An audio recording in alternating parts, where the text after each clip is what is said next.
स्वागत है आप सभी का ब्रेक के बाद राइजिंग छत्तीसगढ़ के इस मंच पर। जोश और उत्साह बनाए रखिए क्योंकि अब हम कार्यक्रम को आगे बढ़ाने जा रहे हैं और मंच पर आने वाली है एक ऐसी प्रतिभा जिसे देखकर आप हैरत में पड़ जाएंगे, जिन्होंने ऊंचाइयों को छुआ है। कौन कहता है आसमां में सुराख नहीं हो सकते, एक पत्थर तो तबीयत से उछालो यारो। हमारी अगली गेस्ट है माउंटेनियर यशी जैन, जो किसी भी पहचान की मोहताज नहीं है। यशी ने इतने कम उम्र में वो कर दिखाया है जिसने हर माता पिता का नजरिया अपनी बेटियों के प्रति बदल दिया है और छत्तीसगढ़ के साथ साथ देश का भी मान पूरी दुनिया में आगे बढ़ाया है। और वो देश की सबसे कम उम्र की बेटी बन गई हैं जिन्होंने मात्र 26 घंटे के अंदर माउंट एवरेस्ट और माउंट लाउत्से फतेह करके वहां तिरंगा फहराया है। आज हर माता पिता चाहते हैं कि उनकी बेटी हो और यशी जैसा परचम उनका बुलंद करे। जोरदार तालियों के साथ स्वागत कीजिए यशी का। कृपया मंच पर पधारे यशी, और उनके साथ बातचीत को आगे बढ़ाएंगी मेरी सहयोगी नलिनी पांडे।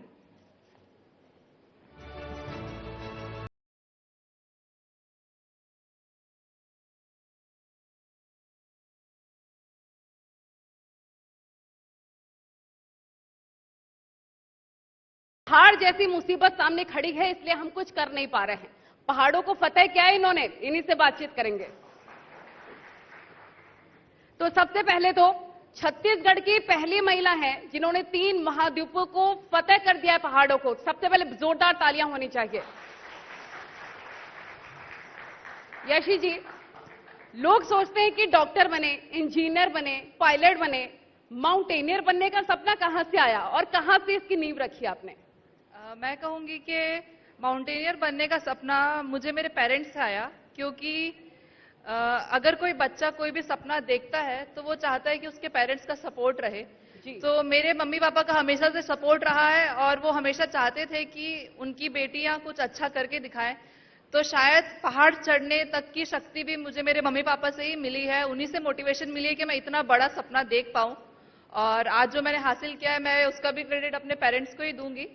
और बात करें कि इसकी नींव कैसे रखी मैंने, तो सबसे पहले मैंने इसका बेसिक कोर्स किया था 2016 में।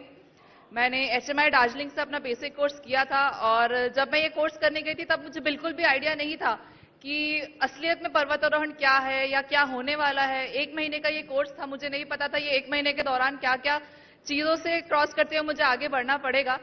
बट जब ये कोर्स किया, कोर्स करने के दौरान भी कई पॉइंट ऐसे थे कि मुझे लग रहे थे कि शायद मुझे कोर्स छोड़ के चले जाना चाहिए, क्योंकि बहुत ही मेंटल टफनेस, फिजिकल टफनेस की जरूरत पड़ती है वहां पे। तो मुझे लग रहा था कि क्यों मैं अपने आप को इतना संघर्ष से गुजार रही हूँ, जबकि मैं एक रेगुलर जिंदगी जी सकती हूँ लग्जरी के साथ। पर मेरे सपने बड़े थे, मैंने जो सोचा हुआ था कि मुझे वो करना है, तो शायद वही हिम्मत हमेशा से मेरे साथ रही। लेकिन इनके माँ बाप के लिए बहुत जोरदार तालियां होनी चाहिए। बहुत बड़ा दिल रखा उन्होंने, इतना रिस्की काम करने के लिए। पेरेंट्स को कैसे मनाया, कैसे सपोर्ट मिला? मैं कहूंगी कि पेरेंट्स को मनाना नहीं पड़ा। मम्मी को थोड़ा डर लगता था कि क्योंकि कोई भी माँ नहीं चाहेगी कि उनके बच्चे इतने डिफिकल्ट जोन में जाएं या जहां लाइफ और डेथ का सवाल है उस जोन में जाएं। तो मम्मी को थोड़ा सा समझाना पड़ा था, बट वो समझ गई थी। उनको भरोसा था कि उनकी बेटी अच्छा करके बताएगी। और उनका हमेशा से ये कहना था, जैसे कि अगर मैं अपनी बचपन की बात करूं तो मेरे मम्मी पापा ने मुझे हर वो चीज सिखाई है, मतलब चाहे डांसिंग हो, मतलब वर्ल्ड में जितनी फील्ड्स होती है शायद मैंने सब ट्राई करके देखी है, जिससे कि मैं खुद जान सकूं कि मेरा इंटरेस्ट किस में है। क्योंकि जब तक मुझे नहीं पता होगा मेरा इंटरेस्ट किस में है, तो मैं शायद वो चीजें दिल से अचीव नहीं कर पाऊंगी जो मैं कर सकती हूँ। तो इसीलिए उन्होंने हर चीज सिखाई और फिर मुझे एट द एंड मेरा लक्ष्य भी मिला और मेरा क्या मुझे इंटरेस्ट है वो भी मुझे समझ में आया। तो अगर यहाँ पर बैठा कोई भी बच्चा या कोई स्टूडेंट माउंटेनियर बनना चाहे तो कौन सी पढ़ाई करनी होती है, ट्रेनिंग कौन कौन सी कहाँ से लेनी होती है, इसके बारे में? जी, पढ़ाई तो एक आपको बेसिक पढ़ाई उतनी करनी चाहिए जिससे कि आपको उस पढ़ाई से एक जॉब मिल सके, अगर आप जॉब करना चाहते हैं। लेकिन उसके साथ ही साथ अगर माउंटेनियरिंग की बात करें तो माउंटेनियरिंग के कोर्सेज होते हैं, बेसिक कोर्स होता है, एडवांस कोर्स होता है, जिसमें कि आपको सिखाया जाता है कि पहाड़ों को कैसे चढ़ा जाता है, उसकी टेक्निक कैसी है, कई टेक्निक सिखाई जाती है। खराब वेदर है तो उसमें हमें कैसे अपने आप को बचाना है, वो सारी चीजें सिखाई जाती है। और इस इंडिया में कुल 5 इंस्टीट्यूट हैं जो कि आर्मी ने आयोजित किए हुए हैं। तो आप वहां से कर सकते हैं। जैसे कि मैंने HMI दार्जिलिंग से अपना कोर्स किया था, फिर अपना जो एडवांस कोर्स था वो मैंने निम उत्तरकाशी से किया था। तो ऐसे ही आप अपने कोर्सेज करके पहचान सकते हैं कि क्या आपको भी पर्वतारोहण में इंटरेस्ट है या नहीं है। आपसे ये भी जानना चाहेंगे, जब आप माउंटेन क्लाइंब करती हैं उस वक्त बहुत ही ज्यादा ठंड रहती है, कभी कभी हाथ पैर नम हो जाते हैं, उस वक्त से निकलने के लिए क्या कोई स्पेशल ट्रेनिंग होती है, कैसे आप मैनेज करती हैं? जी, तो जब मेरी तैयारी चल रही थी, जब मैं माउंट एवरेस्ट के लिए तैयारी कर रही थी, तो हर चीज की मतलब मैंने कोई लिमिट नहीं बांधी हुई थी कि बस इतना ही करना है। मैं हर दिन अपने आप को पुश करती थी, अगर आज मैंने इतना किया है तो अगले दिन उससे ज्यादा करना है। क्योंकि पर्वतारोहण अगर फिजिकल फिटनेस का स्पोर्ट्स था तो वो ज्यादा से ज्यादा मेंटल फिटनेस का भी स्पोर्ट्स था। और मेरी कोशिश भी ऐसी रहती थी कि मेरे पापा ने मुझे बोला था कि जैसे कि जब मैं ट्रेनिंग करती थी तो मुझे ठंड में रहने की जब प्रैक्टिस करनी होती थी तो मैं एक टब में ठंडे पानी में ठंडी के मौसम में बर्फ डाल के उसके अंदर बैठती थी कुछ देर, जिससे कि मेरी बॉडी को आदत हो कि मैं उतनी ठंड सहन कर सकूं। तो शायद वही ट्रेनिंग मेरे काम आई। बहुत टफ ट्रेनिंग आपने की है। अच्छा, आपसे ये भी जानना चाहेंगे, आजकल के मोबाइल्स की दुनिया में, नेटवर्क्स की दुनिया में कभी ऐसा होता होगा कि कनेक्टिविटी टूट जाती होगी, क्योंकि कभी भी ऐसा होता है कि हमें गाड़ी ठीक करनी है, उसको सीखना है तो यूट्यूब है, नेटवर्क के थ्रू हम सीख लेते हैं। लेकिन जब ऐसी कोई सिचुएशन, जब आप फंस गई हूं, आपको आउट ऑफ द बॉक्स सोचना हो, नेटवर्क नहीं है, ऐसा कोई सिचुएशन रहा, उसके बारे में बताएं। जी, अगर पहाड़ों की बात करें तो वहां पे नेटवर्क कभी नहीं होता है, क्योंकि वहां पे कोई मतलब जरिया ही नहीं है बात करने का। तो मेरे घर पे भी बात नहीं हो पाती है जब जिस टाइम पे मैं एक्सपीडिशन के लिए जाती हूँ। और उस समय बस आपकी जो सिक्स सेंस है या आपकी मेंटल कैपेबिलिटी है वही काम आती है कि आप, क्योंकि वहां पहाड़ों पे अगर कुछ भी हादसे होने हैं तो उसमें आपको सोचने का भी मौका नहीं मिलता है। उसमें बस सेकंड्स का ही काम रहता है कि अगर आपने एक डिसीजन गलत लिया तो आपकी शायद मौत भी हो सकती है। तो बस कोशिश यही रहती है कि मैं चीजों को देख के सही डिसीजन ले पाऊं। तो कभी आपने एवलॉन्च एक्सपीरियंस किया है? क्योंकि हम जब टीवी पर देखते हैं तो रूह कांप जाती है। एवलॉन्च का एक्सपीरियंस कैसा रहा, अगर देखा है तो आप? बिल्कुल, मैंने एक्सपीरियंस ऐसा किया है कि मैंने उसे सामने से देखा है एवलांच को। मतलब हम जहां बेस कैंप में रुके हुए थे, उस बेस कैंप के सामने वाली पहाड़ी पे एवलांच आया हुआ था और उस वजह से कुछ हमारे टेंट भी खराब हो गए थे। मतलब उसकी स्पीड इतनी ज्यादा होती है कि वो टेंट तक उड़ा के ले जाते हैं। तो बहुत खतरनाक एक्सपीरियंस रहता है। तो बेस कैंप से कैसे हेल्प मिलती है? जैसे बेस कैंप तो हेल्प नहीं, बेस कैंप एक वैसी जगह होती है कि वो जो हम माउंटेन क्लाइंब कर रहे हैं उसका स्टार्टिंग पॉइंट है, समझ लीजिए। स्टार्टिंग पॉइंट नहीं, वहां से एक माउंटेन स्टार्ट होता है, वो होता है। तो हम कुछ दिन वहां बिताते हैं बेस कैंप में।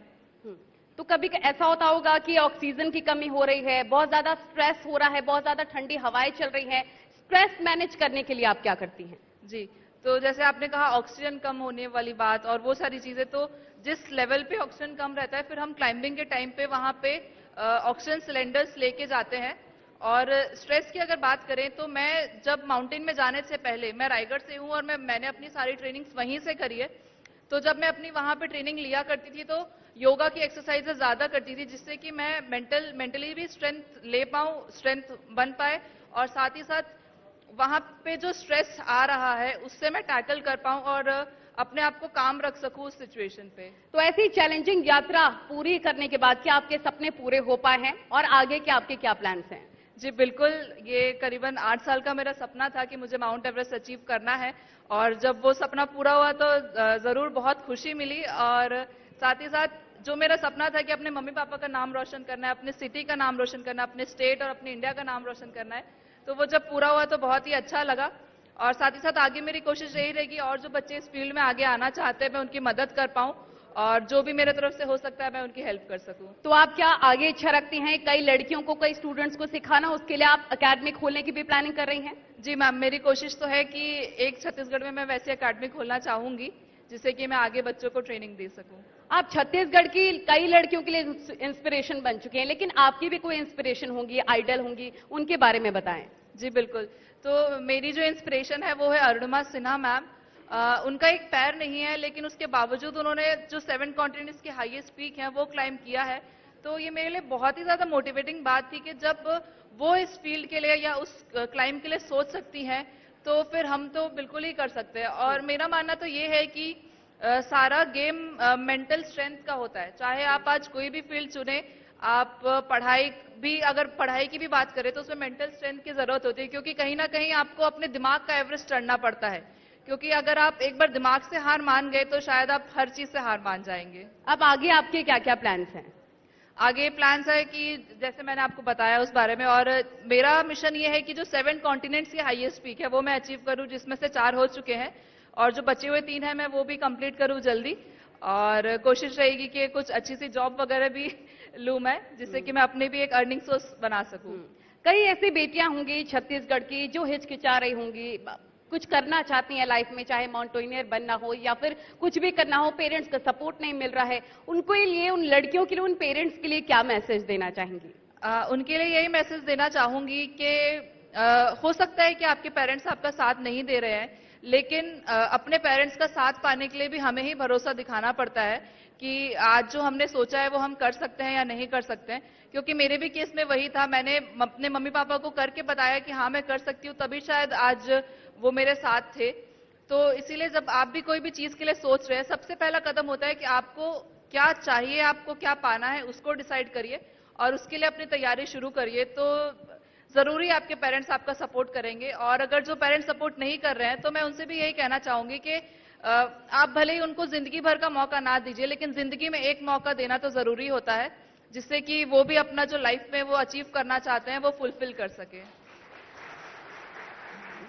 बिल्कुल, जिंदगी में हमेशा हमें ये सोचकर चलना चाहिए कि आने वाले वक्त में कुछ भी हो, एक मौका अपने आप को तो जरूर देना चाहिए, और पेरेंट्स को भी। और पेरेंट्स के लिए भी यकीनन आपकी तालियां बज रही हैं, क्योंकि उन्होंने मौका दिया और आप पर विश्वास रखा। ऐसा कभी कोई भी एक्सपीरियंस, ऐसा कोई पल जब आपको लगा हो कि ये तो लास्ट टाइम है, अब तो बिल्कुल बच नहीं सकते, ऐसा कोई सिचुएशन आया हो, और आप उससे कैसे निकली मेंटली ऑल्सो? जी बिल्कुल। तो जब मैं एवरेस्ट के बाद माउंट लोत्से, जो कि 4th हाईएस्ट पीक है वर्ल्ड का, वो जब मैं क्लाइंब करने गई थी तो बहुत ही डर लग रहा था मुझे, क्योंकि मैंने एवरेस्ट की स्टोरी सुनी है लोगों से कि एवरेस्ट क्लाइंब करते हुए ही लोगों की डेथ हो जाती है, और यहाँ मैं एक दूसरा पीक क्लाइंब करने के लिए जा रही थी, तो मुझे बहुत डर लग रहा था। और हर कदम जो मैं रख रही थी तो मेरे दिमाग में बस यही आ रहा था, क्या ये मेरा वो अगला कदम है जहां मैं खत्म हो जाऊंगी। लिटरली मेरे दिमाग में यही चल रहा था। बट उस टाइम पे मैंने अपने आप को संभाला, और मेरी कोशिश यही रही कि मैं जितना ज्यादा हो सके अपने दिमाग को एक्टिव रखूं। तो उसमें मैं यही कोशिश कर रही थी कि जब मैं चल रही थी तो बर्फ में भी इमेजेस ढूंढने की कोशिश कर रही थी, जिससे कि मेरा दिमाग एक्टिव रहे, और शायद वही कोशिश में मैंने लोत्से भी सबमिट कर लिया। बिल्कुल, और आपसे ये भी जानना चाहेंगे, क्योंकि पेरेंट्स का और दोस्तों का बहुत ज्यादा रिएक्शन सपोर्ट रहता है, फ्रेंड्स के आपके क्या रिएक्शन रहा सबसे पहली बार जब आपके अचीवमेंट के बारे में पता चला? बहुत ही खुश थे मेरे फ्रेंड्स भी, क्योंकि शायद जितने साल से मैं इस जर्नी में हूँ वो भी मेरे साथ रहे हैं, हर कदम पे उन्होंने मुझे सपोर्ट किया है। तो जब मैंने वो अचीव कर लिया तो वो अचीवमेंट अकेले मेरे लिए नहीं था, वो उनके लिए भी था, क्योंकि आज शायद मैंने अगर एवरेस्ट समिट किया है तो वो अकेले मेरे लिए नहीं था, वो सबके लिए था। तो उनको बहुत ही अच्छा लग रहा था। कोई ऐसा सिचुएशन जब आपके जो सहकर्मी हैं, जब आप चढ़ाई कर रही थी, आपके साथ के लोग फंस गए हों, आपने कभी उनकी हेल्प की हो या आपकी किसी ने कोई हेल्प की हो, बहुत टफ सिचुएशन था और आपको आउट ऑफ द बॉक्स सोचकर ही उनकी हेल्प करनी थी, इसके बारे में जरा बताएं। जी, कई बार ऐसा होता है कि जब हम माउंटेन्स में होते हैं तो लो ऑक्सीजन की वजह से या जो एक्सटर्नल इफेक्ट्स है उस वजह से ऐसा होता है कि हम अपने दिमाग को कंट्रोल नहीं कर पाते हैं। और क्या होता है कि जब हम लो ऑक्सीजन एरिया में, तो हमारा दिमाग हमारे कंट्रोल में नहीं होता है, क्योंकि वहां ऑक्सीजन नहीं पहुंच पा रही है। तो कई बार ऐसे होता है कि जो हमारे साथ में टीममेट्स रहते हैं वो लोग हार मान जाते हैं या उनको खुद पे डाउट होने लगता है। पर उस पॉइंट पे एज अ टीम मेंबर और एज अ टीम हम सब जो ठीक हैं उन सबको ही संभालना पड़ता है और उन्हें समझाना पड़ता है कि उनकी क्या कैपेबिलिटी है और वो क्या कर सकते हैं, क्योंकि कई बार वो भी हार मान जाते हैं वहां के एटमॉस्फेयर को देखकर। बट एट द एंड हम सब एज अ फैमिली वर्क करते हैं और उन्हें सपोर्ट करते हैं। तो राइजिंग इंडिया के मन से साफ तौर पर हम कह सकते हैं कि छत्तीसगढ़ बदल रहा है, और छत्तीसगढ़ की बेटियों को आप फाइनल क्या मैसेज देना चाहेंगी? मैं यही मैसेज देना चाहूंगी कि बिल्कुल आपको लगता होगा कि शायद आप वो चीज नहीं कर सकते, शायद आप जो सोच रहे हैं वो आपके लिए आपके समाज वाले शायद आपके ऊपर उंगली उठाते होंगे कि नहीं, तुमको ये नहीं करना चाहिए। लेकिन अगर आपको पता है आप जो कर रहे हैं वो सही कर रहे हैं, तो बस उसके लिए आपको अपना एक कदम बढ़ाना है। और जितनी भी उंगलियां आप पे उठ रही है आज, वो जब आप कल करके दिखाएंगे तो वो सारे आपके लिए तालियों में बदल जाएंगे। बहुत बहुत शुक्रिया आपका राइजिंग छत्तीसगढ़ में जुड़ने के लिए, हम सबसे बातचीत करने के लिए। तो प्लीज मोमेंटो देके इनका सम्मान किया जाए और आगे सेक्शन के हम बढ़ेंगे उसकी ओर, लेकिन उससे पहले इंस्पिरेशन बन चुकी हैं छत्तीसगढ़ की आशीष जैन जी, और आपसे ये भी जानना चाहेंगे कि आने वाले वक्त में जो आपके प्लानिंग्स हैं वो सफलतापूर्वक हो सके, उसको लेकर जो आपने मैसेज दिया है फैमिलीज को क्या मैसेज देना चाहेंगी? बहुत बहुत धन्यवाद आप दोनों का। और मेरा अनुरोध है कि स्टेज तक मोमेंटो पहुंचाया जाए, क्योंकि न्यूज 18 सम्मान करता है ऐसी प्रतिभाओं को। हम आपको सम्मानित करना चाहते हैं।